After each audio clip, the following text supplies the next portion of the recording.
உலகமெல்லாம் எனக்காதாயம் என வாழ்ந்தவர் மகிழ்ந்ததில்லை.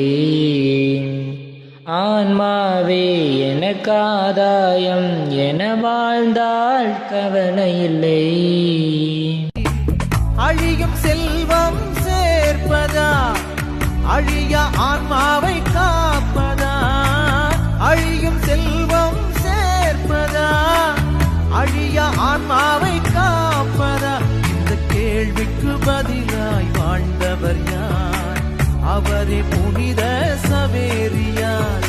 உலகமெல்லாம் எனக்காதாயம் என வாழ்ந்த